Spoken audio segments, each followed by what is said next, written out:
Batman and Iron Man, two very popular characters, right? Yep. Their characters are based on tech billionaires. Right. If this was the real world, you know who it would be if it was in the real world? Elon Musk would be getting into the Iron Man suit, and Mark Zuckerberg would be dressing up as Batman. Oh, my God. Could you imagine? That's disgusting.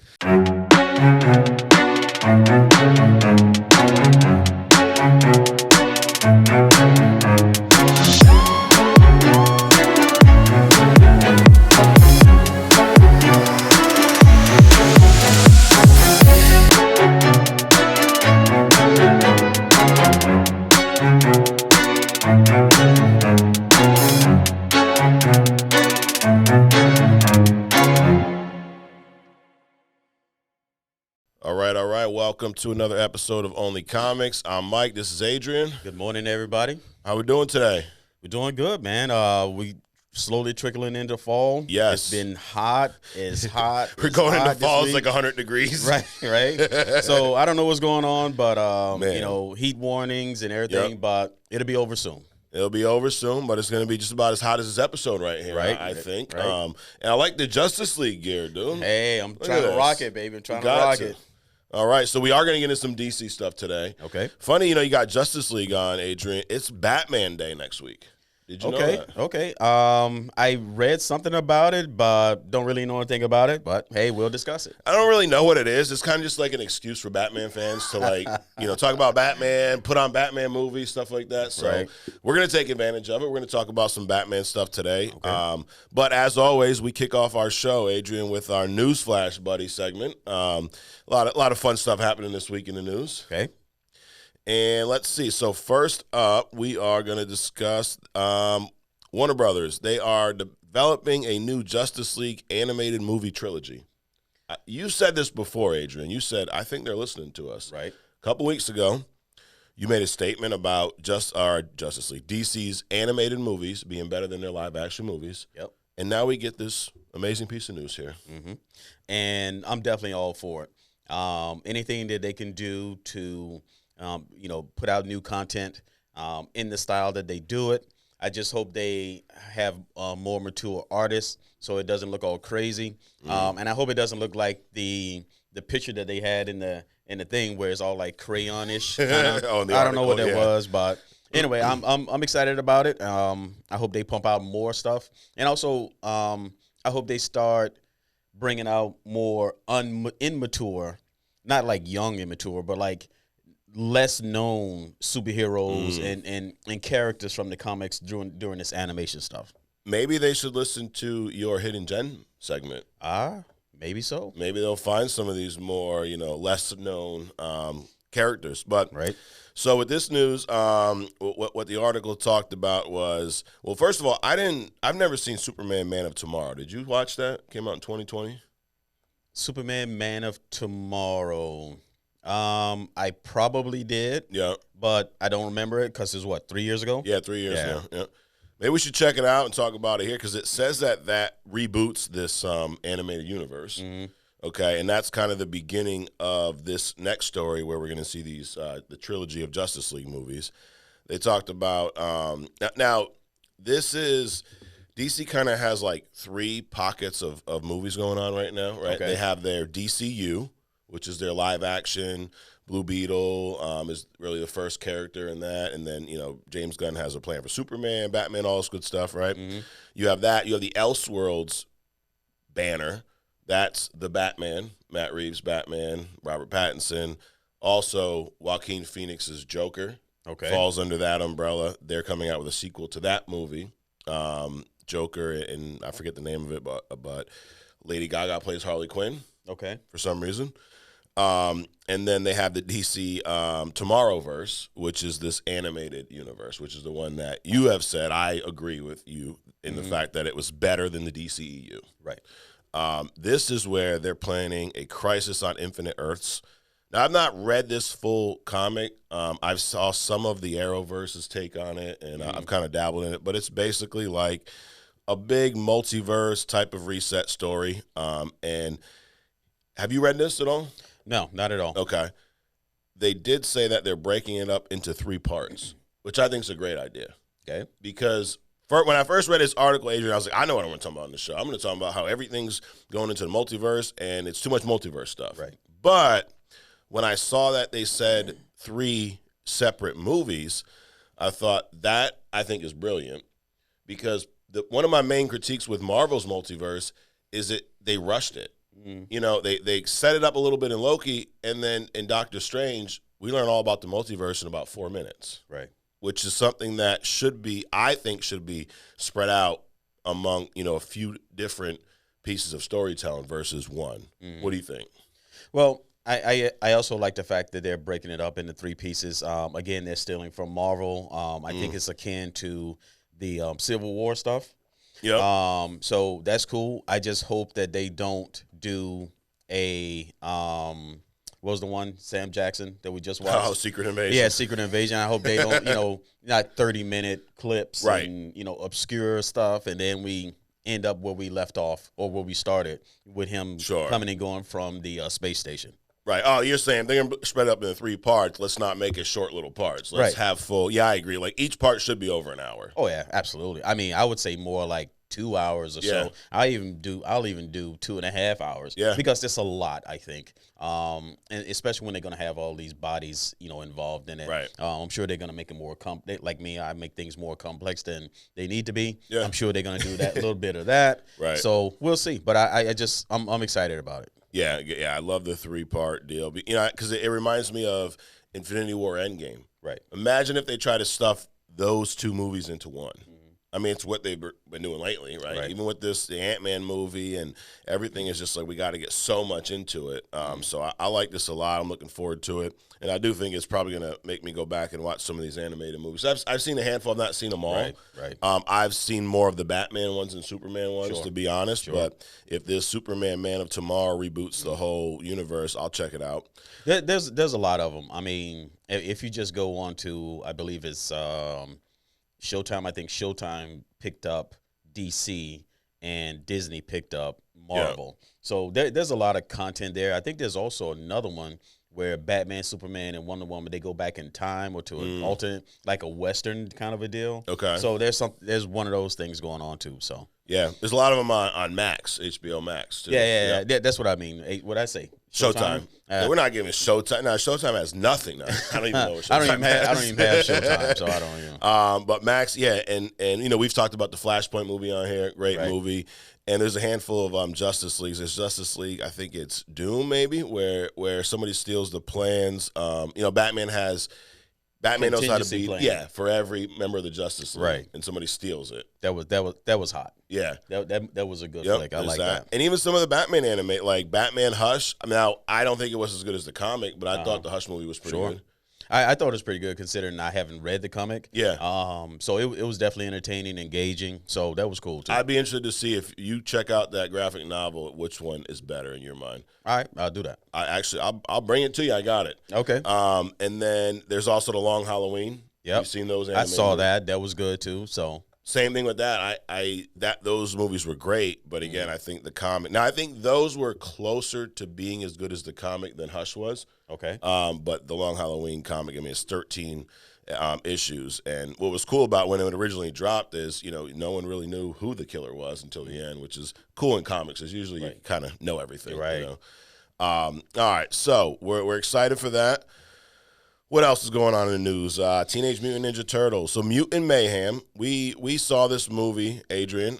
We reviewed it here. Pretty decent reviews from us, right? Yep. I enjoyed it. I'm actually looking forward to watching it again when it's dropped on streaming or whatnot. Mm-hmm. Actually, I think you can purchase it now. I've been debating, but who knows? It'll probably be on Paramount Plus in a couple weeks. Right. But this movie actually did really well at the box office. The budget was $70 million. Mm. Only $70 million. Wow. That's cheap. I was expecting more than that. How the hell did they make that movie with $70 million?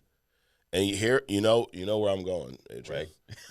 What the fuck did they do with all that money on The Flash? I spent it on Ezra, I guess. I don't know. They didn't spend it on the marketing. Holy shit. I mean, that movie was 200 to 220. Mm-hmm. Turtles was $70 million, and box office did $154 million. Mm-hmm. So that's not crazy. Well, it's double the damn budget. Right. And now because of that, there's been, some talk about additional movies.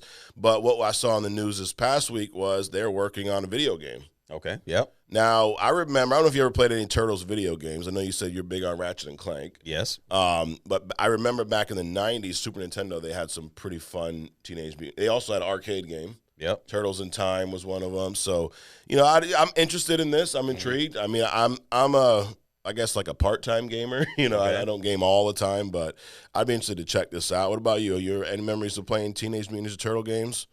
I have complete memories of never playing Teenage Ninja Mutant Turtle games. My big thing was Pac-Man. We going back. Yeah. Pac-Man, Asteroids, things like that. Then I got into Ratchet and Clank and never let it go. So I don't do any other video games but Ratchet and Clank. Gotcha. All right, so you are not going to be checking this one out. I am not going to be checking this out. I'm not excited about it. And that's not a negative thing. It's just that I have no interest in it. So. Right. Cool.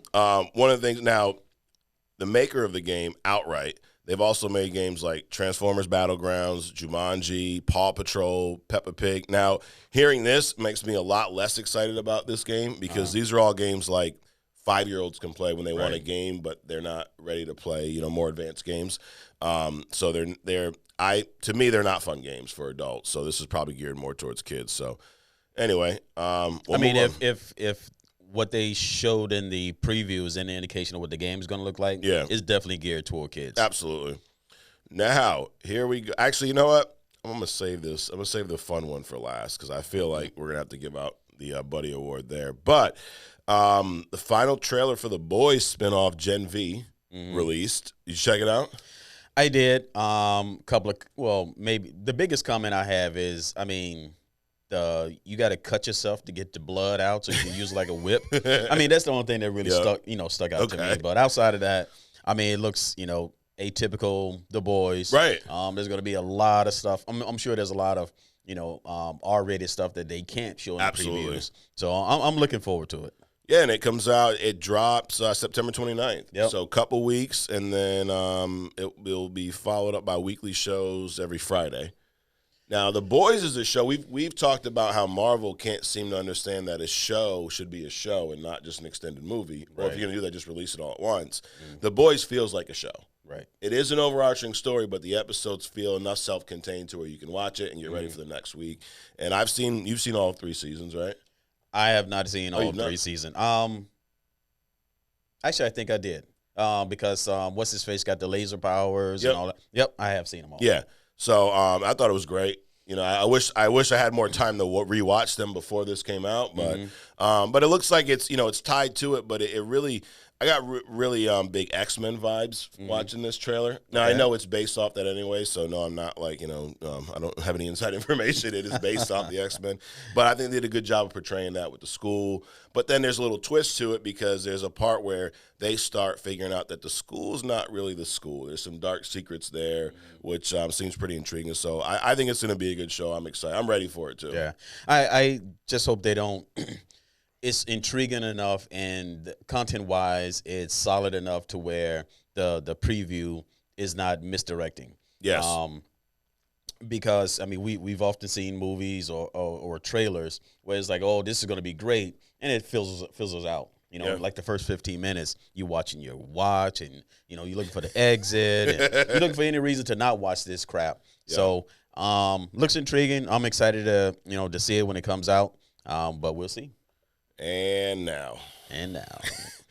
Michael Keaton's in the news. Batman's in the news. A lot of Batman news for Batman Day. Yeah, it might as well be Batman month, right? Might as well. Shit. We have shared very similar feelings about the movie The Flash, right? Yeah. And we're both pretty big Batman fans, right? Yep. We've done and actually, if you've not seen our rankings, check that video out where we rank our top 5 superheroes. Right. And my number 1 was Batman. I think your number 2 was Batman. Correct. So this month is great for Only Comics. And watching The Flash, part of me enjoyed seeing Michael Keaton back in the suit, but then when I started seeing him more acrobatic, more agile, faster and stronger than he was when he was in his 30s, seemed strange to me. Yep. So I was not a huge fan of the Batman cameo in The Flash. Okay. But we've heard a bunch. It's funny because everything they said like was an alternate ending, or hey, this was discussed. We thought about doing this with the Flash. Everything I've heard so far was better than what we got. Right. The George Clooney news last week, right? Yeah. One of the endings was instead of showing the Bruce Wayne, just look at his feet, have Flash react and end the movie. Right. I would have loved that versus seeing George Clooney. Yeah, I agree. So here we go, another one. Back in 2019, there was a pitch. So Damon Lindelof, I don't even know who that is, but he made a pitch for Michael Keaton to return as Batman. Or not just Michael Keaton, an older Batman in a storyline that would be an adaptation of The Dark Knight Returns. Mm-hmm. So we talked a bunch about the animated movies. Have you seen those animated movies or read the comic Dark Knight Returns? It's a 2-part animated movie where Batman's retired. He's old. He's maybe in his 50s, and then he comes out of retirement because there's a mutant gang kind of taking over Gotham. Isn't that the one where he like fakes his death at the end? Yes. And yes, I've seen it. Yes. So I enjoyed it. Now you've seen it. You've not read it? I've seen it. I have not read it. Okay. Same. I've looked through but I've not sat and read the entire thing cover to cover. Mm. I've seen the animated movies, the 2-part movies a handful of times. Mm-hmm. I think the art style is amazing. Yep. Looks really good. And that was, we did an episode early on talking about some artwork that Frank Miller came out with that was very interesting. Yeah. And it's a nice word. Yeah, interesting. Or shitty. But or we didn't like it. Let's just put it that way. Exactly. And but The Dark Knight Returns was a Frank Miller comic, which I think he wrote and drew. So, and this was one of his better ones. I really like. It was very weird looking art style. Batman was big, but he was retired. He was no longer Batman. He was an older man. He put on some weight. Yeah. He's old man-ish. Yeah. It was like some old man Logan type stuff, right? Which I think would have been a great movie. Yeah. So this was the original pitch, was to bring Michael Keaton back as that type of Batman. Mm-hmm. We've heard about a story where they wanted, after the Flash movie, if it did well, that's a huge if. That's like what was the Immortal Hulk? It's like an Immortal Hulk size if. Right. They talked about having him come back as like a Batman Beyond adaptation where he's retired training the next Batman. Okay. Which would make sense for someone who's 73 years old or whatever it is, right? But how, now, I guess 2-part question, Adrian. Number one, how would you feel about a Dark Knight Returns type of live action story? One, and now if they did do that, do you think Michael Keaton is the right Batman to pick? I would be excited about that movie coming out, but I have zero interest in seeing Michael Keaton again as the Batman. Yeah. I think there's so much other talent out there. Yeah. I think it's just, it doesn't feel right. No. To me, to bring somebody from 30 years ago to play a character again. There's no continuity. People don't really, unless you look him up, you don't even know that he ever played the Batman. Yeah. I think that there's just, I'm a big believer that there's so much other talent out there now that can better fit these characters, and they just, so would you rather resurrected people to play stuff that they shouldn't be playing. Right. Would you rather a new talent or another ex-Batman like Christian Bale or someone like that? I would accept an even a more recent talent like a Christian Bale moving forward. Yeah. Or I'm a bigger proponent of, supporter of just a new personality, a new actor playing. Yeah, I hear you.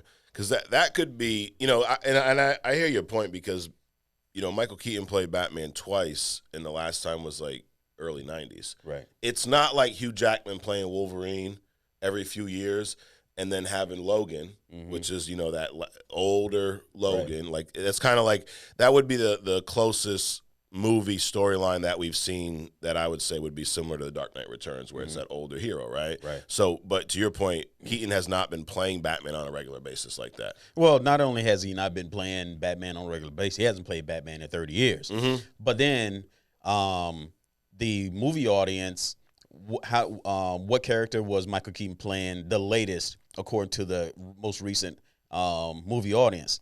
Condor and Spiderman. He took that Vulture. The Vulture. Yeah. Vulture, Condor, same medium. So he's playing a completely different character outside of that. So now you're gonna put him back in the bat suit. I don't think that's right. Yeah, no, and I do think it would have been better than what we saw in the Flash. Anything would have been better than that, but I think there's something to this, and I do think, you know, if y'all, no, this is another big if they're really listening to us, Adrian, we told them before, check with us first, right? So yes, we approve of the Dark Knight Returns being adapted into live action. Sure, just don't use Michael Keaton. Exactly. You know what would be awesome if they waited a few years, because that's the other thing. We don't need it right now. Wait 5+ years, and then have Ben Affleck do it. Well, Ben Affleck was. I mean, I would take Robert Pattinson over Ben Affleck as Bruce Wayne. However, but I also understand that Ben Affleck's version of Bruce Wayne is an older version. Yes, and he's bigger. So I would kind of agree with that. Yeah. But it's too bad that they can't do like crossovers from, you know, live action to like TV shows and stuff like that. Just like the kid that plays the Flash on the TV show for like the last 8 seasons would have made an amazing Flash. On the Netflix one or the CW one? The CW one. Okay. I even think the guy that plays Bruce Wayne in the Teen Titans show on the HBO would make a nice older Bruce Wayne. I'm not a Game of Thrones guy, but he's from Game of Thrones, right? Yep. He's like an Irish guy. Yeah, Irish or British or something like that. Yep. But yeah, I loved his Bruce Wayne. Yep. And that was a true to comic Bruce Wayne. Right.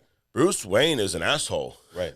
Yep. Or I'm sorry, Batman. Like to Robin, like as much as he takes him in and he cares about him, but he don't want to show you any ounce of like that I do care, because he don't want it to look weak. Right. Right. And he's just so cold. Yeah. There's that. I mean, even the guy that plays Superman now, with Superman and Lois, I think he's a great Superman. Yeah. So, I mean, you have these characters out there. You have these actors and actresses out there. I mean, you don't need to go, you know, conjure up some spirit from, you know, 30 years ago to play somebody, because it's not fresh. It's nonsensical. And it just, the way they look and what they're doing just doesn't match. Like, again, you know, you got some 70-year-old dude jumping out of a speeding jet, you know, and flying. It just doesn't make any sense. Yeah, nope, I'm not with it. Now, Dark Knight Returns, couple things. You know, you mentioned Ben Affleck being that older Batman. That story or that Batman from the Dark Knight Returns loosely inspired Zack Snyder's take on Batman, which we saw with Ben Affleck. Like the suit was designed similar. Remember the big, the kind of wider bat symbol. Also, the fight between Batman and Superman with the big powered suit, if you remember, took place in that animated series as well, or animated movie. And I think that was that was a cool fight in the animated series. And it was really cool in the live action movie until the end with the whole Martha situation. Like how bad and how stupid was that? Like we're trying to kill each other. We got the mom with the same name, so we'll stop. That's like, you remember you talked about throwing the hat in the air? Right. I've never seen why. I don't know why that works. But I've never seen this happen in a fight. Like. Hey. Wait a minute, your mama and my mama, we had the same. What? Let's just sit down, eat some ice cream.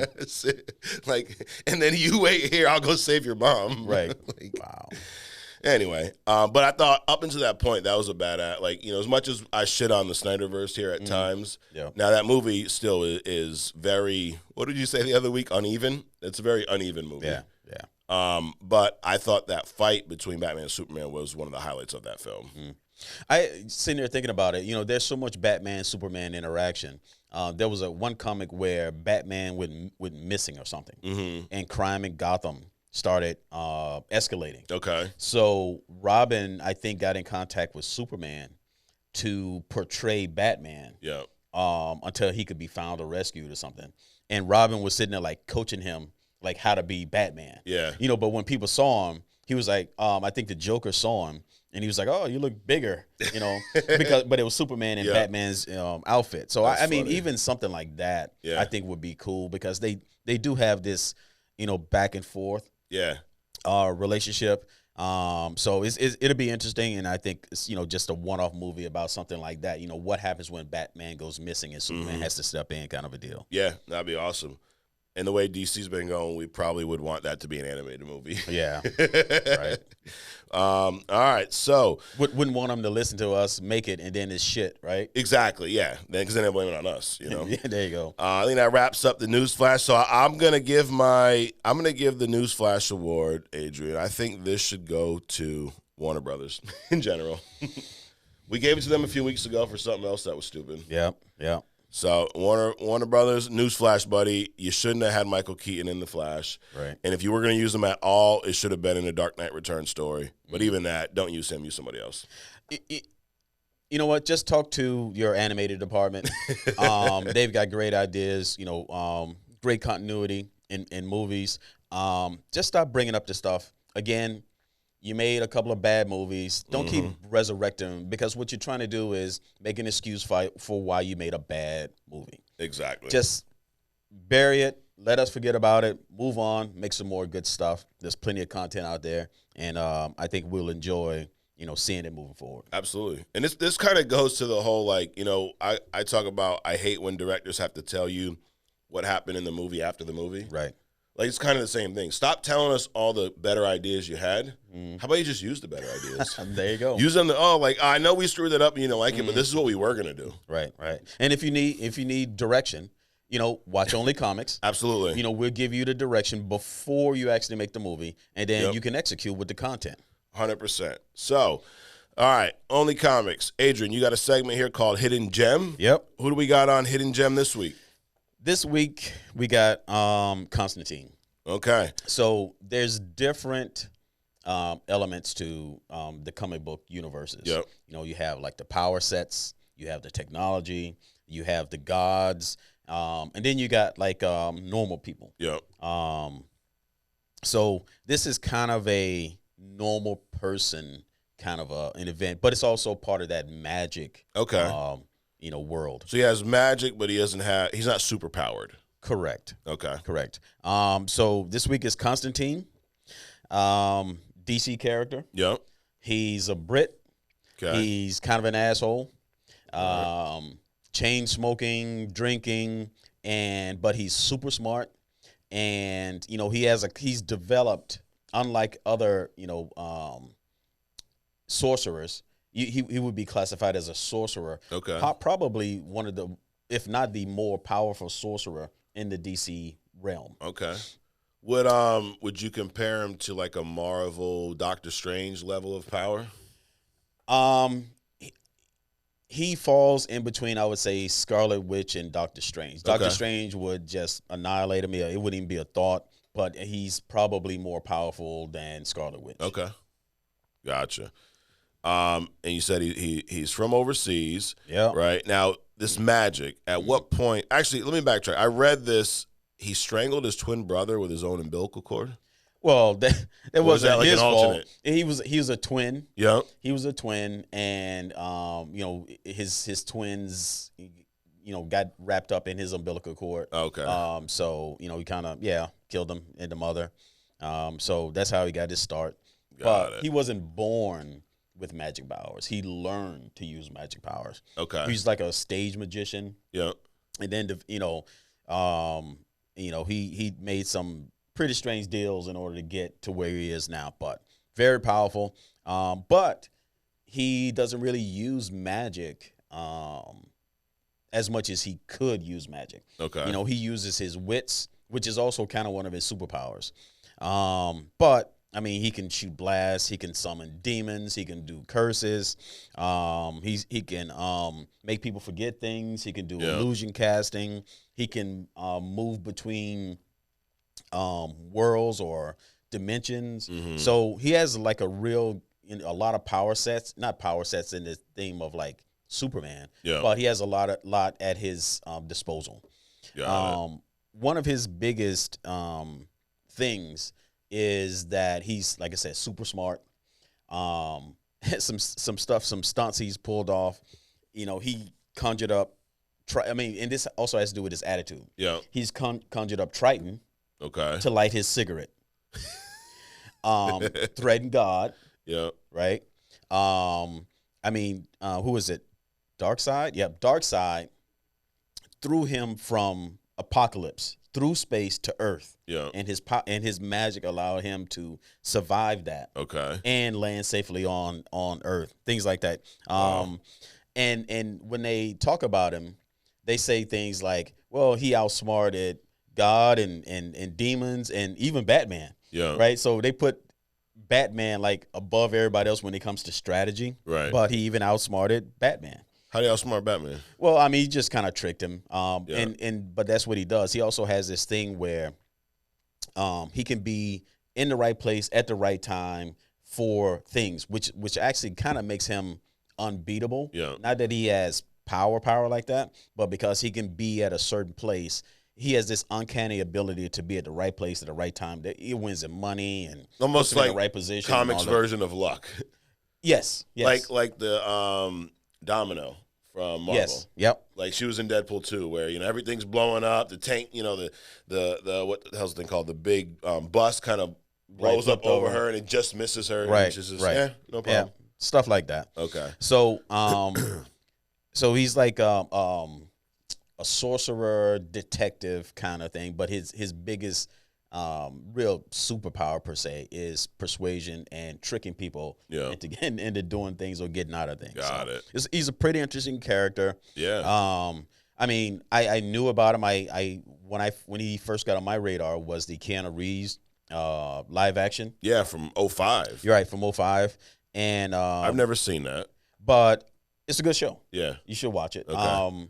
But this is think another one of those characters where you don't really think about him, like a Superman, Spiderman, that kind of thing. Yeah. But he has a very good power set and can really do a lot of stuff. Got it. Do you think they did a good job of portraying who that character is in that Keanu Reeves adaptation? I think that for what it was at the time, it was entertaining, but they most certainly didn't tap into his power sets. Got it. So, I mean, besides being able, the magic part, he also has like talismans. He has other magical weapons per se that's at his disposal that he uses. So, I think he's a very well-rounded. Again, not a Doctor Strange level, but most certainly a very powerful sorcerer. Okay. And then I didn't realize that there's been several instances where Constantine's been portrayed in live action. So there was the Keanu Reeves movie. Yep. There was a television series. Mm-hmm. Did you see that? I didn't see the television series, but I used to watch Lucifer. He was a guest on Lucifer.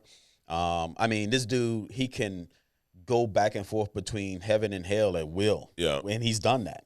He'll pop in, in one event, some demon or whatever was chasing after him. He popped up in the heaven and let the angels deal with the demon. Wow. I mean, just all kinds of stuff. And obviously, he has a ongoing relationship with Lucifer, right? Yeah. So they kind of know each other, but I mean, he's just an amazing character. Yeah, no, it's cool. And also, I didn't realize that he first appeared in Swamp Thing. Yep. In 85. That's when he got his start. Yep. Yeah. So Swamp Thing, and then he resurfaced in Swamp Thing. Then he came out with his own magazine, but then he's also part of this dark, DC like dark thing. So Justice League Dark, right? Justice League Dark. Yeah. So he's made a lot of cameos. Yeah. But he also has his own thing. Got it. He'd be cool. Maybe interesting to see if they bring him in, or they should bring him into DCU. Right. I mean, this is a somewhat established. He has somewhat of a fan base, but sounds like never really been done to its full potential. I mean, I think this guy has the potential of being like a Batman level of awareness, simply because, like Batman is like standoffish and kind of brutish or whatever. I mean, this guy's an ass. So he's relatable, but he also has these power sets.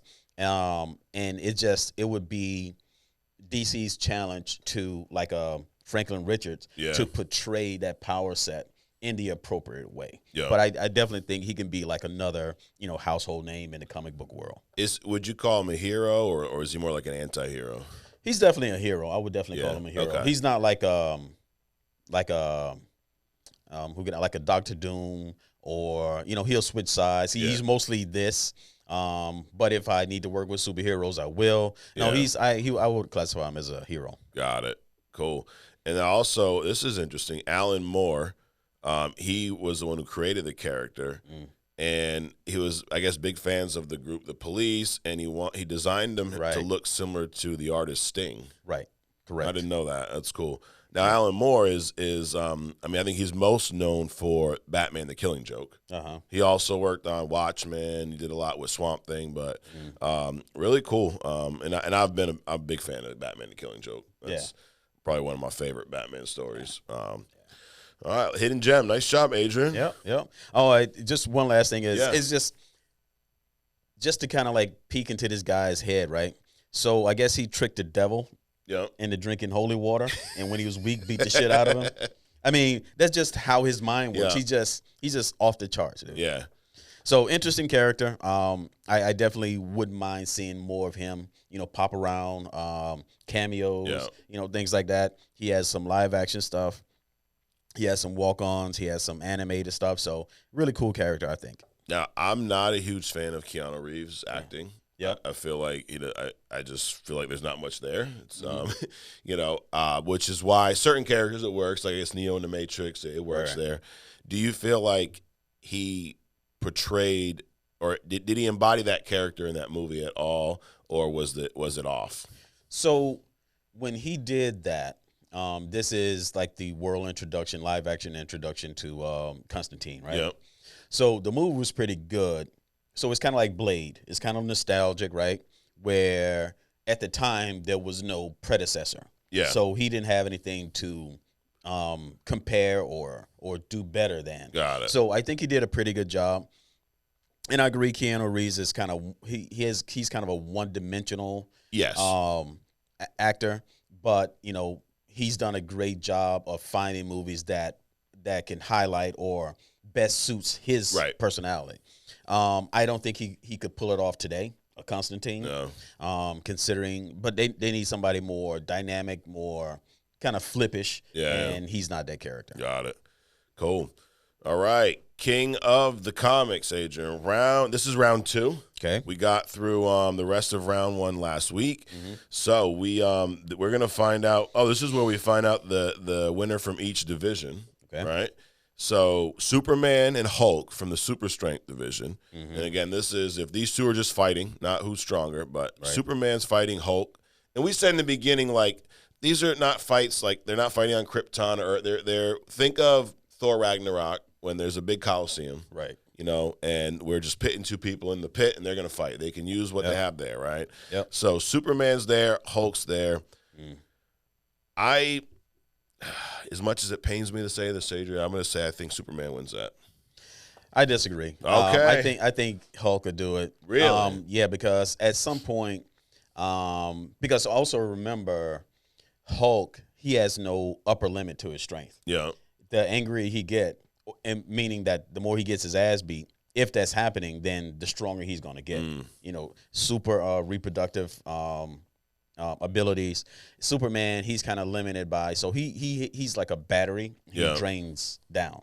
So if theoretically this thing goes on for a day, well, at night he's going to start losing it because he doesn't have the sun, kind of a thing. Got it. So you think? But I just think Hulk's rage would just keep him on top. Just kind of like keep rolling over. Even if Superman is doing other things, I think ultimately the Hulk is going to what impact would Superman's laser vision or whatever, the red shit that comes out of his eyes. Heat vision? Heat vision, there you go. Oh, it'll definitely hurt him. Yeah. Matter of fact, there was some animation done by a person that's not related to the comics at all. Yeah. And that was the most realistic. Oh, yeah, I watched it. You said it to me. Yeah. That was the most realistic portrayal of those two titans that I've ever seen. Superman is like taking it, heat vision in his arm off. Yeah. He reaches into his chest and almost pulls his heart out, and the Hulk stops him. He actually snatches his arms off in space. Yeah. The Hulk regrows him back. I mean, Hulk is just insane, dude. Yeah. And the more off he goes, the stronger he gets. So you know what I think? I think what's happened with the Hulk is the MCU they've neutered him. Absolutely. Because when the Hulk and I'm hearing you talk about the powers. I'm like, this is the Hulk I'm used to as a kid. Right. But I've been seeing this MCU Hulk for the past 10, 15 years. Right. Like when Thanos whooped his ass. Right. Would that have happened that easily in the comics? Absolutely not. Absolutely not. And then you got this Bruce Banner, mind thing. I'm talking about like the original Raw Hulk. I'm not talking about this hybrid Bruce Banner thing. Right. But even before that, when he was just the full Hulk, Thanos, he whooped his ass. Right. So I don't know. I don't think that would happen at all. What about the Thanos Thor fight from Ragnarok in the comics? Does Thor win that?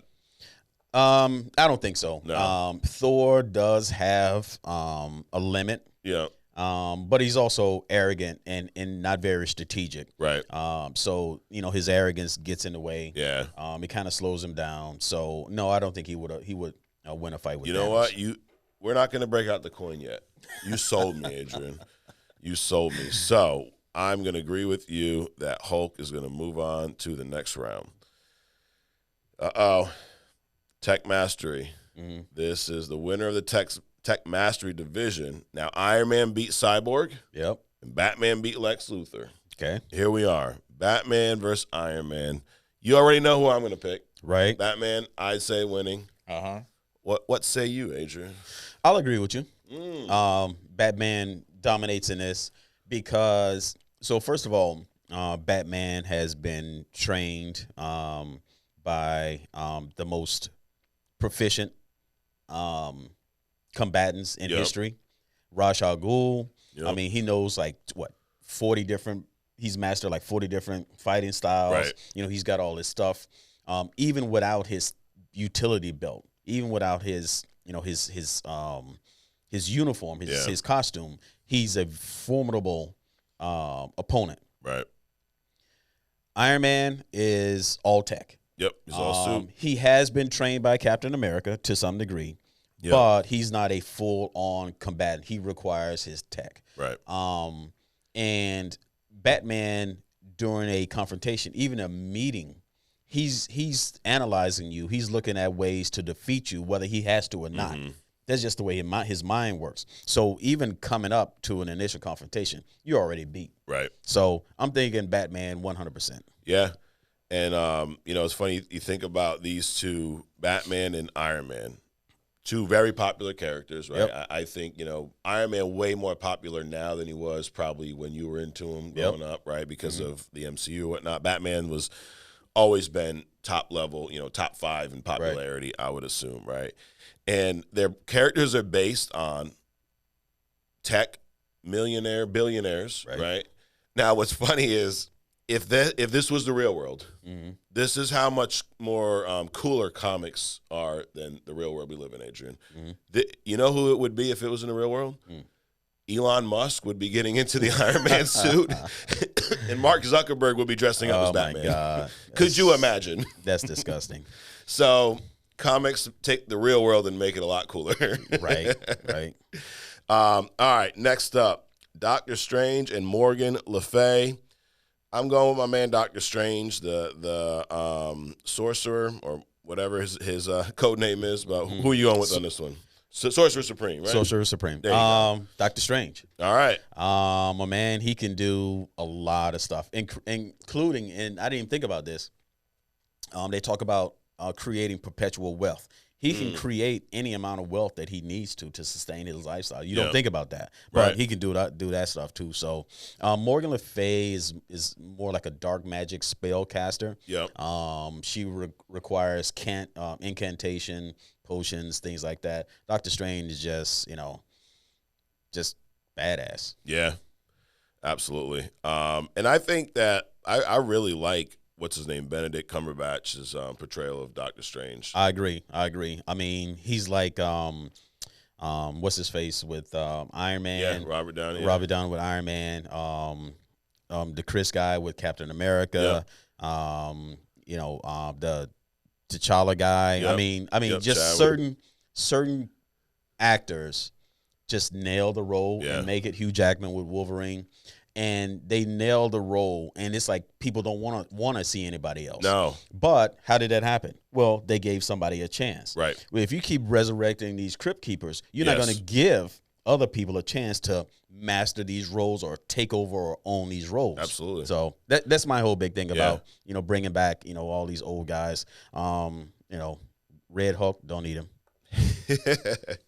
And what's cool about Doctor Strange is he's an older looking character. You almost can't really tell how old he is. Mm-hmm. So which allows an actor like Benedict Cumberbatch to he can play him for years. Oh, yeah. Because he's also not a very, massive physical specimen. It's not like Hugh Jackman having to, add 20 pounds of muscle to play Wolverine every few years when you're 50-something years old. Right. So you don't have to do that with a character. That's also why I think Robert Downey Jr. was able to play Iron Man for so long, being older, because he was just getting in the suit. Like I said, and a lot of the fighting scenes were just his face. Right. Also, Doctor Strange, he's always had. There's never been like a younger Doctor Strange. Right. He had to. He was seasoned from the very beginning because he was an accomplished surgeon. So that's automatically putting you in the 40s right there, you know? And then, when he became Sorcerer Supreme, you get the stripes on the side. Yeah. So he's never been a kind of a young guy, like a Peter Parker, that kind of guy, or even an early Batman. Right. So, I mean, Cumberbatch definitely, he's nailed that part. And that's a movie, the first Doctor Strange, that I think doesn't get talked about a lot. I would assume because of where it was released, it was like getting to around, I want to say it was getting close to, it was after Civil War, right? So it was a lot going on in other stories, so it was just kind of dropped as like a sideline project. But I thought his origin was really cool. The whole surgeon story, the accident, the whole deal. Like, I really enjoyed his first movie. Yep, I agree. So did I. Too bad. I mean, the second one, I didn't hate it, but I wish it would have been a lot better. Yeah, it didn't draw you in like the first one did. No, but that's almost typical. Yeah, where the first one kicks off and it's like, oh my god, because it's it's new, it's a fresh idea. Right. And then the second one you're trying to compare it to the first one, and then the third one just ends up being atrocious. Yeah, well, let's hope that doesn't happen with Doctor Strange. Next bracket here is speed and agility. So we had, Flash beat Daredevil, Spider-Man beat Nightcrawler. So we got Flash versus Spider-Man. Flash. I knew you were going to jump to Flash that quick. Yeah, as much as I'm trying to think of a way where Spider-Man would, but I think Flash is just way too fast. Yeah. This dude thinks beyond the speed of light. I mean, it's no comparison. No. Spider-Man, he has the reflexes, but he's not that quick. No. I think it'd be a good, entertaining fight. I think Spider-Man would give it his, because Spider-Man don't quit. Right. I get visions of you talked about Vulture earlier. Remember in Spider-Man: Homecoming when they recreated that scene from the comics where like the all the cement falls on top of Spider-Man. He's all bloody and he comes out pushing it. Like I could see this fight getting down to that where Spider-Man just eventually can't go anymore. It'll be great for like a nanosecond, and that'll be it. Gotcha. Well, I do agree, Flash. Man, we haven't had to use the coin yet, AJ. Right. All right, next. The coin's feeling lonely over there. It is, dude. It is. We'll see. We got a few more brackets, though. This is Stealth and Strategy was this category. Nightwing over Red Hood a couple weeks back, and then Black Panther over Moon Knight last week. Nightwing fights Black Panther. I'm saying Black Panther. I agree. Wow, look at that. Now with this, do you think this would be a good fight, though? No, not at all. No, really? No. Nightwing trained by Batman, Black Panther. First of all, Black Panther has kind of superpowers. Right. Second of all, he has this vibranium suit that's going to absorb anything that Nightwing is going to throw at him anyway. And you got Black Panther kicking Captain America's ass. True. So I don't think it's going to be much of a fight. Probably a very quick one. Not as quick as a Flash fight, but it'll be over pretty quickly. Black Panther over Nightwing. Quickly, you say. All right. Next, this is Cosmic Powers. Phoenix over Galactus last week. I just realized we put Phoenix and not Dark Phoenix because there's a difference. It is. There's a major difference. It is. We probably should have. We thought that. Yeah. But it's done now. It's done, and we are not experts. We're just fans. And then Silver Surfer over Spectre. That was a coin toss last week. Yep. So Phoenix over Silver Surfer. I'm going Phoenix. not Dark Phoenix. Not Dark Phoenix. Just regular Phoenix. Phoenix over Silver Surfer. and Silver Surfer. I agree. I was reaching for it, Adrian. All right. Now this, you hesitated. Do you think this would be a good fight? Well, I think it'll be a good fight. But I had to rethink about the Dark Phoenix thing. Yeah. I mean, Silver Surfer, he has a nice power set, but I think in the end, Phoenix would prevail. I mean, and it wouldn't be a fight with Dark Phoenix at all. No, not at all. And I think the biggest difference, or one of the biggest differences, is just that I think Dark Phoenix is uncapped almost. Like she's willing to go to the extreme. It's not that Phoenix doesn't have the power. She's got a lot more control. Right. Dark Phoenix is like a loose cannon. Exactly. And the Phoenix power is basically the power of the sun. Right.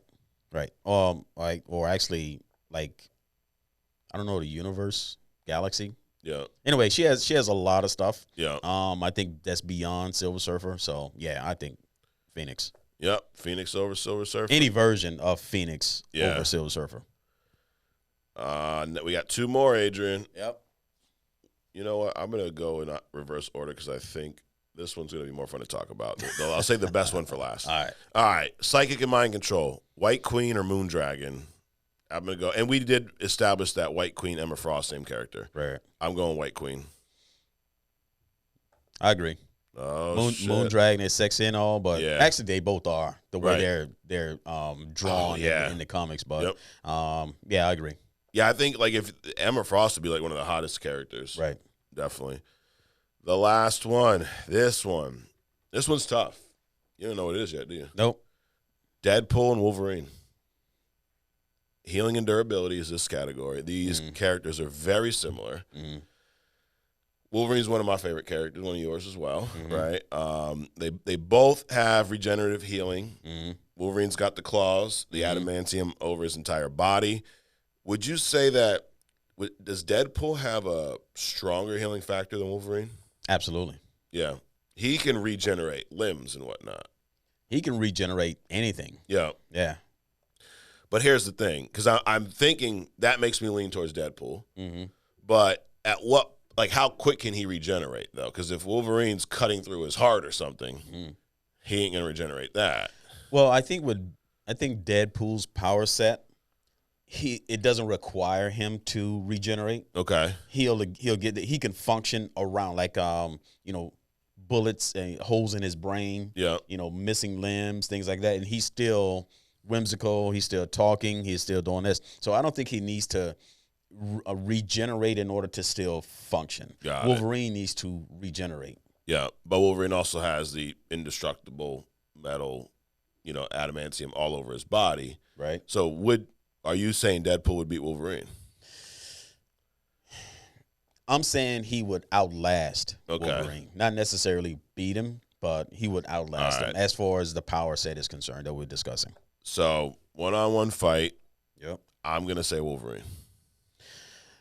I'm going to go with Deadpool. Oh, here it is. The coin flip toss on the last one. So, you're going with Deadpool. Why Deadpool? Before I flip the coin. Again, we're talking about the power set, regenerative powers. We're not talking about savagery. We're not talking about who can actually we're talking about a fight. Win the fight. Everything's on the table. Okay. It's down to the wire. Deadpool's got his swords. Wolverine's got the claws out. They're going at it. Who comes out of this with their hand raised? I'm saying Wolverine. I'm not changing. Right. I'm still going to go with Deadpool. Yep. All right. Call it in the air, Adrian. Heads. Son of a bitch. Deadpool. Sorry, Wolvie. We tried, bro. Yeah. We tried. No, I think in the fighting category, Wolverine would prevail. Yeah. But, and I understand everything's on the table. But I think that, like I said, as far as the healing factor, Deadpool would just win out. Just like I believe the Hulk would outlast Superman. Yeah. Got it. Well, there you have it. So we will finish this up. Well, a couple more weeks left. So next week we'll see Hulk going one-on-one with Batman. Doctor Strange going one-on-one with The Flash. Black Panther going up against Phoenix, and Deadpool going up against Emma Frost, White Queen. Couple more weeks left. It's been pretty fun, man. Yeah. Down. Yeah. Do you have a overall? Would you predict the winner of the entire tournament right now? Anyone you think's gonna outlast everyone else? Yeah. Who? Batman. Okay, I can agree with that. Which, hey, that's a good segue, Adrian. I don't know if you planned that to our final segment this week. Right. Where, what is the segment? The segment is just Batman. Batman Day's coming up. And I said, you know what? Let's just have an open discussion about anything we wanted Batman. Now, you're a big Batman fan. Yep. When did you become a Batman? Like, what were some of the first comics? Or how about this? Why are you a Batman fan? Because he's relatable. He's like Spiderman. He's a regular guy. Yep. That trained himself.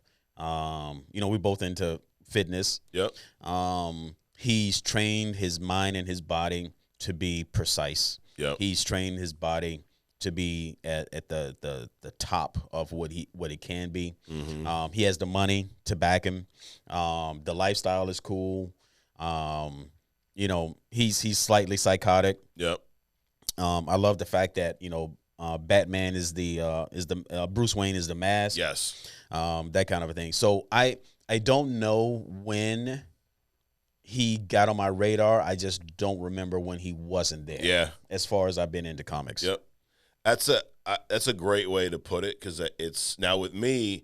I was born in '85, so Batman was big in the '80s, right? So I feel the same way. I don't remember when I first was introduced to him. Right. I just feel like I always knew about Batman. Right. And the movies came out when I was a kid, so '89 was the first Batman. I'm 4 years old, and those I actually enjoyed the second one a lot more, Batman Returns, because as a kid, the first one was pretty dark, and a lot of it I didn't understand as a kid. Right. But the second one came out, I don't know, 92, 93, and I fell in love with that movie. Right. I had the VHS. I know some of y'all watching are like, what the hell's that? So you know how like you go to Netflix and just hit stream? We used to have to put this big-ass cartridge in a box under our TV, and it would play. It was no 4K. No, definitely not. Dude, I was watching – you watch movies from like the 80s that haven't been like remastered. Yeah. And it's like, how do you even look at that shit? I know. It's like, it's all blurry. It looks like, I don't know. It's a mess. It's a mess. I don't even know how we watched movies back then. I hear you. It's funny about, even comics, some of the older stuff, back when they only had like 5 or 6 colors. I was reading Death in the Family the other night, and it's like early 80s comic, I believe, or late 80s. And it's still when they only had a handful of colors. So you see the same green that's in like, Joker's hair is in his shirt and is in the other guy's shirt. Like it's just, it's kind of cool to go back to look at that, because they were able to have these amazing stories with very limited resources. Right. Which makes you ask, what the fuck's the problem now? I think they're pumping out too much content. Yep. And they're desensitizing their fan base. Yeah. You putting out so much content. A lot of it is just batshit crazy, and it's not good. So you kind of like turning off, especially the older like me. Right. You kind of turning off that segment of your fan base, because it's not true to the comics, true to the characters. You're trying to do all this crazy stuff, and you're just pumping out shit. Yeah. And back to Batman, to your point, or to why you kind of gravitated towards the character, I think it's similar for me. I enjoy the fact that Batman's more grounded. Like, I like the superpowered characters, but like you said, it's more, Batman's a lot more relatable. Right. I could see, we were joking about Mark Zuckerberg and Elon Musk being the closest thing to a Bruce Wayne, if that we would have, unfortunately. But like as a kid, I could go there. I'm a billionaire, and I get to dress up.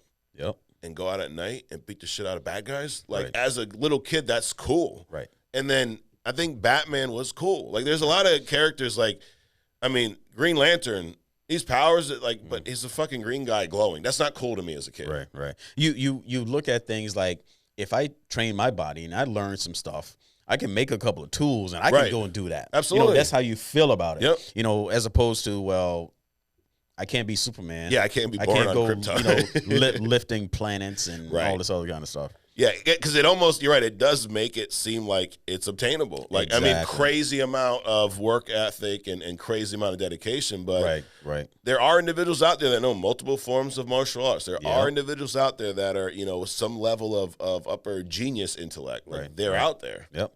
And you have to be slightly psychotic in order to do all this stuff, too. So. Right.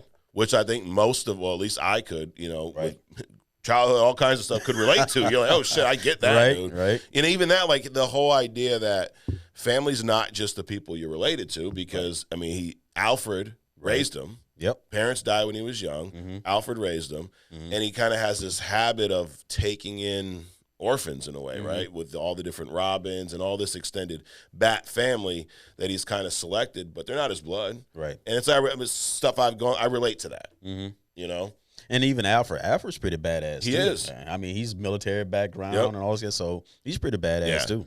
So that's why I gravitate towards him. Again, like you said, I think you put it perfectly. There wasn't a time where I can remember not knowing who Batman was and being a fan of. And what's cool about being a fan of Batman is there's so much Batman content. Right. I mean, we're just saying, hey, sometimes it's too much, but there's so much Batman stuff to pick and choose from. Like you can't not find something you enjoy. Right. Right. Batman the animated series. Did you ever watch that in the 90s? I did. I did watch Batman animated series, Batman Beyond. Yeah. That was pretty cool. I like that stuff. I love the animated series. Yeah. Yeah. Which did you ever see the movie Mask of Phantasm? Yes. They're speaking of remaster, they're coming out with a 4K version of that, I think, on Batman Day. Really? Yeah. Okay. Dude, that'd be a cool movie to review. Yeah, yeah. The only thing about Batman that I don't like, it's not that I don't, well, I'm disappointed in, is that, you see the older Bruce Wayne, things like that. Yeah. I mean, this is a guy with pretty much unlimited financial resources. Right. Genius level intellect, have access to all this technology, all these other resources. Why? And if he's so arrogant, why did he not figure out a way to? I mean, this guy, he shows up on Darkseid's planet, right? And launches an attack against basically a god. Yeah. Why has he not figured out how to not age? So. That's kind of one of the things that's already always kind of, why didn't he do this if he's all this stuff? Yeah. So anyway, especially with the fact that, Superman is going to live for thousands of years. Right. Like Wonder Woman, she's going to live for thousands of years. At least squeeze out another 50 or 100 years, And if we can figure that out, we can give the same thing to Michael Keaton, and he can play Batman forever. No. Now, Batman, you hear a lot about his psyche, right? Like you talk about how he's a bit psychotic. Right. And I like that you see this in a lot of stories. And that's what was funny to me with some of the critique about the Batman. A lot of the critique out there was, who's this emo Bruce Wayne? Why is he all broody, moody, and depressed? And it's like, dude, y'all don't know who Batman is. Right. Because think about Batman was what, 8? Or Bruce was 9 years old when his parents were killed. So you're going to see a movie. You're with your parents or a show at the time. It was Zorro. Right. You get scared, so you cause your parents to leave. They go down the alley, crime alley. Now your parents are killed. There's going to be some guilt, right? Like, shit, I'm the reason why they left the movie theater. Yep. And that's a traumatic experience, 2 parents being killed right in front of you. Now you got nobody. You're living in this massive mansion, all the money in the world, but nothing. Right. But and you're also alone. I mean, you grow to love Alfred. But that takes years. That takes years. And I can tell you, being my age, I mean, there's some stuff that happened, in my childhood. It wasn't as dramatic as that. I never had that kind of thing happen. But I mean, you still think about things that still affects your psychology, your psychology, what you think about, what you're drawn to, the people that you that you draw to you. Right. I mean, there's a lot of psychology behind that stuff, and I didn't have as nearly a traumatic event as this Bruce Wayne character did. Right. Yeah, which you can absolutely understand why he was portrayed that way, which I thought was true to comic. But it's funny. I'd love to hear like a actual psychiatrist take on Batman. That'd be cool. Yeah. Because I mean, we think about it. He's a guy he's a loner. Yep. I would say he's still depressed. Yep. Right. He's got anger issues. Mm-hmm. Which he can keep them tame enough, but I mean, he enjoys the brutality that he, exhibits on these criminals.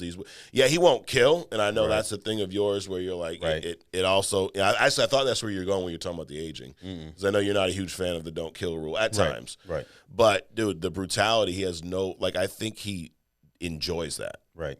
Oh, I definitely agree with that. Not only does he enjoy it, he's taught his comrade Superman that's the way it is, and stay out of the way, or it's going to happen to you as well.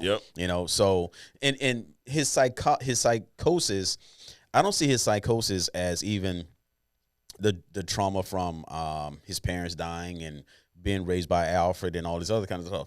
I see his psychosis in how he can easily switch between the playboy, the businessman, the everyday guy. He's a lovable guy. People love him when he's a Bruce Wayne, but then and all of those are different personalities in and of itself. Right. And then he switches to Batman. Yeah. So, that's where I see his psychosis at. Yeah. In those moments.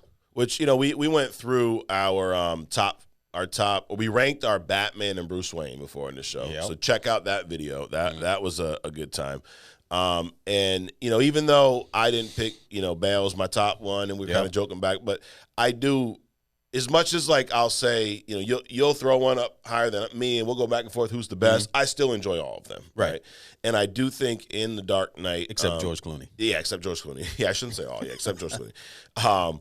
But in the Dark Knight movies, we got to see a lot of that. What you're talking about with Christian Bale, how he flipped between, because he was, even when Rachel died. Right. I mean, he's depressed, right? He's down and out. He's going through it. Yep. And then you see the other scenes when he's at the restaurant, pretending to be drunk, or he's on the yacht with the Russian, what was it, ballerinas or some shit like that. Yeah. But you see that switch back and forth. Yep.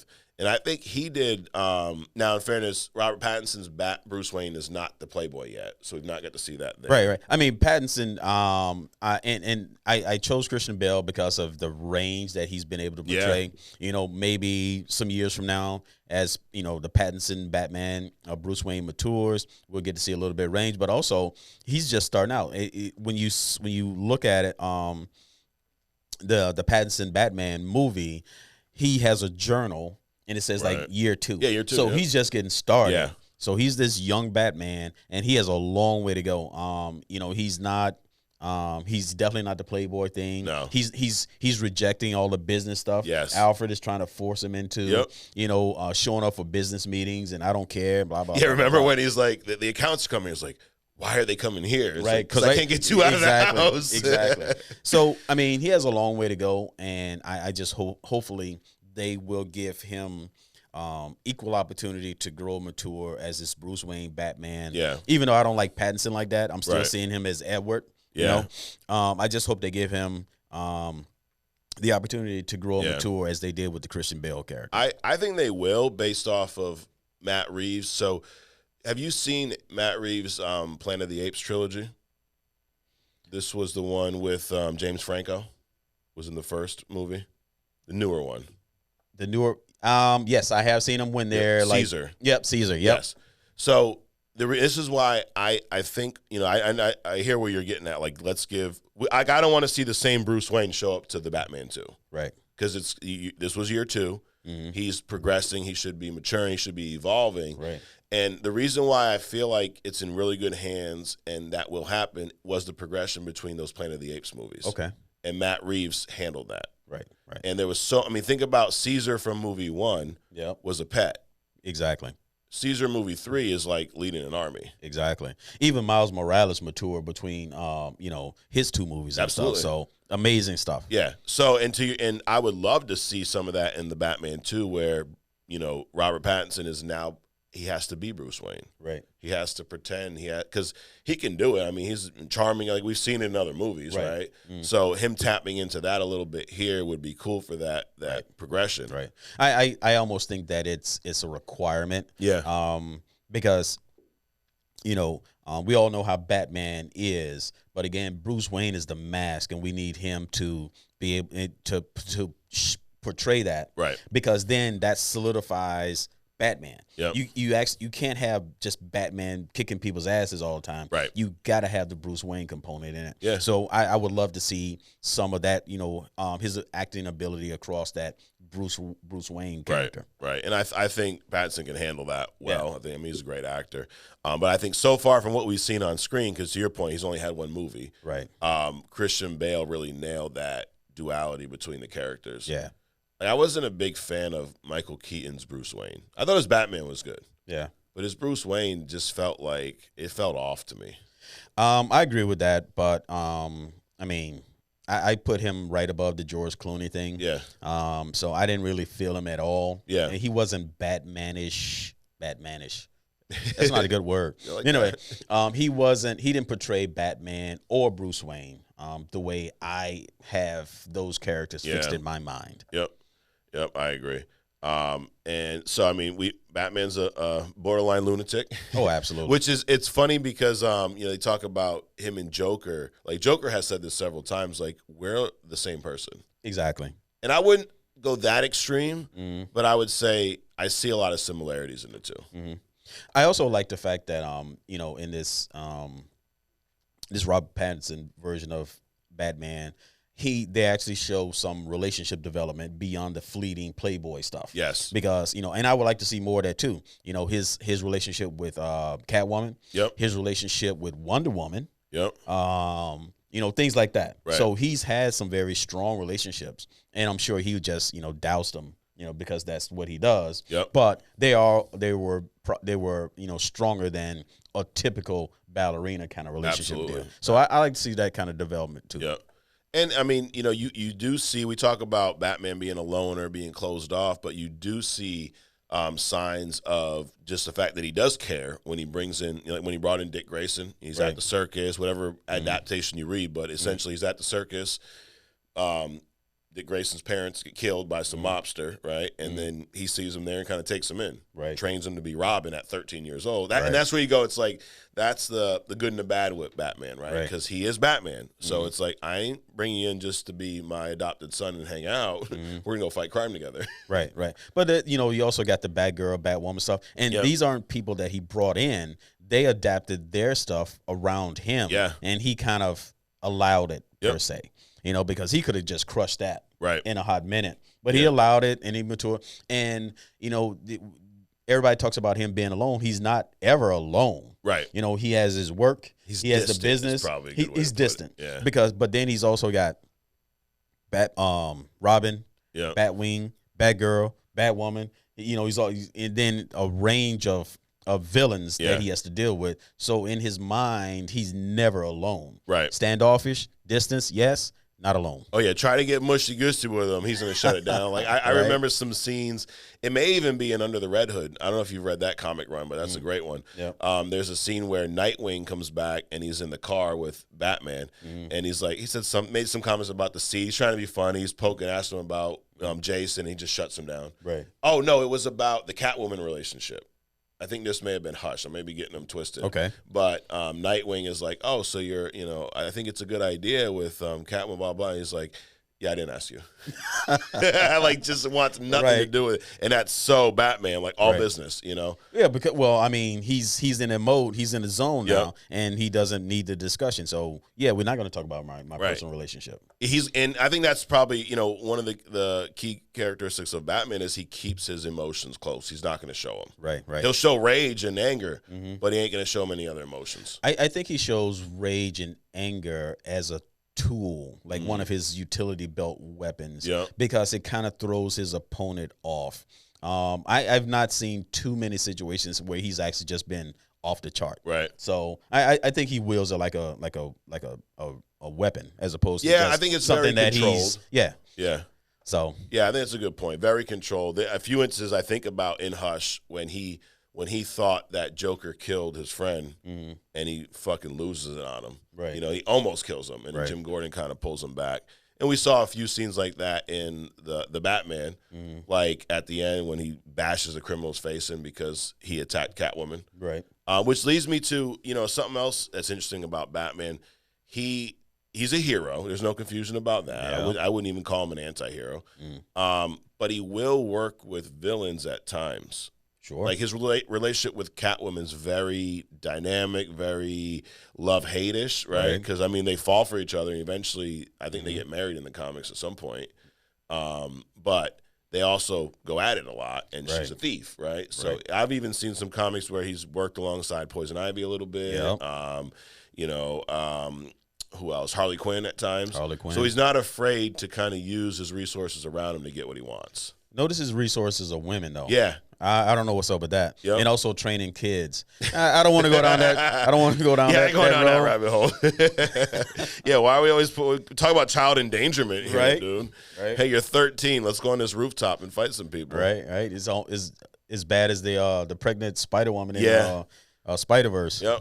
Well, hey, Batman ain't perfect. And I think that's we're probably joking, but I think that's also what attracts people to the character. Sure. He's flawed. Sure. He's very flawed. He's very flawed. And according to, because I saw one where he and Catwoman was actually going at it. Yeah. And the Joker actually tried to kill them both. Yeah. And Catwoman went off on him. He's like, this dude literally tried to kill us both, and you're just going to let him go? She's like, kill him. Yeah. Because he had him, and he was going to fall in some vat of acid or whatever. And Catwoman's like, let him go. Right. This dude tried to murder both of us. And then, Batman breaks down. I can't. Yeah. Whatever. Stupid. Yep. So he is definitely flawed. Now, as far as rogue gallery villains, I would say he's got, I think, the best in comics. I don't know of another hero that has so many quality villains. I mean, you go from Bane, Two-Face, Poison Ivy, Joker, Deathstroke. Who else? We said Poison, Harley Quinn, Mr. Freeze, Penguin, Scarecrow. Yeah.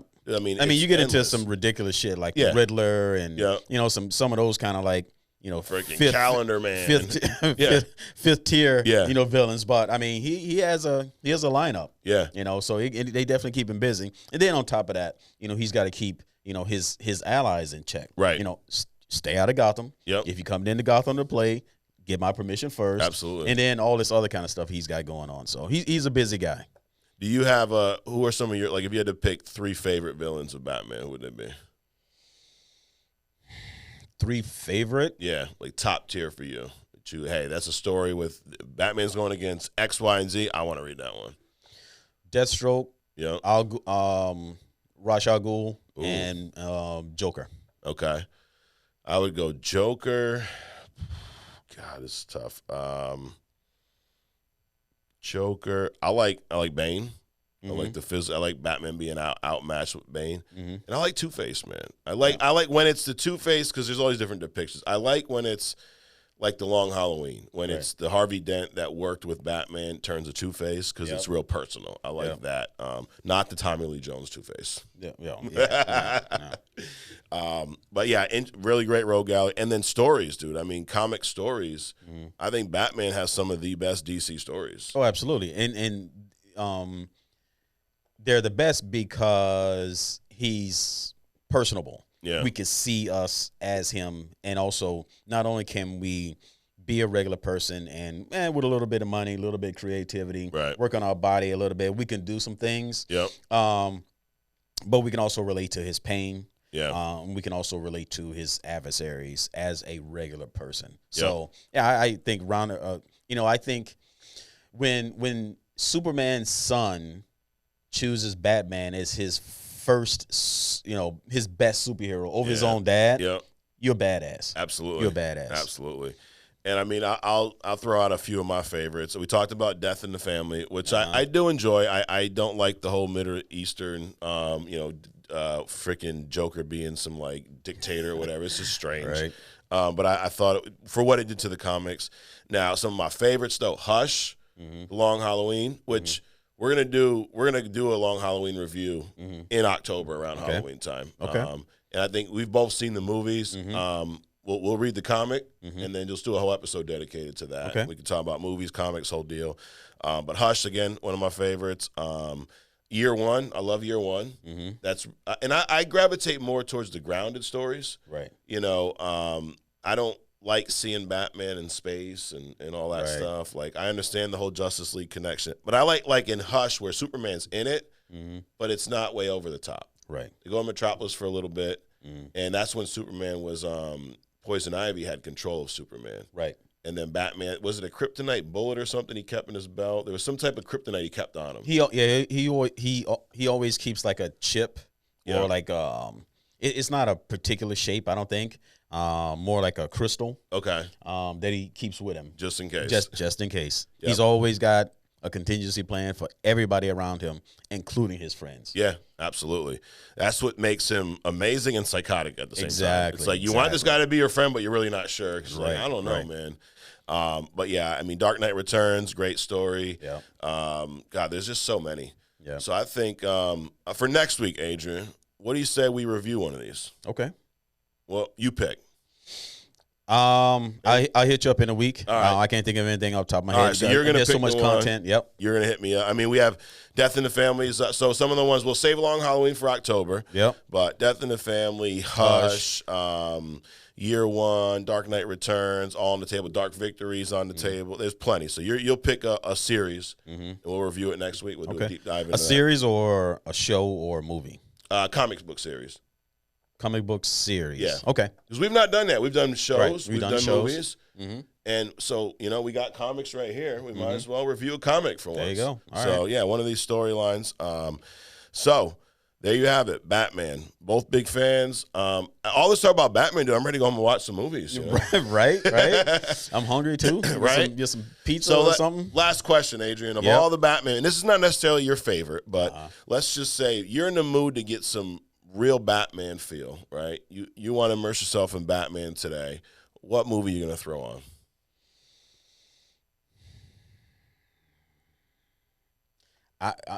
I would just turn to the Batman Returns, the Christian Bale line.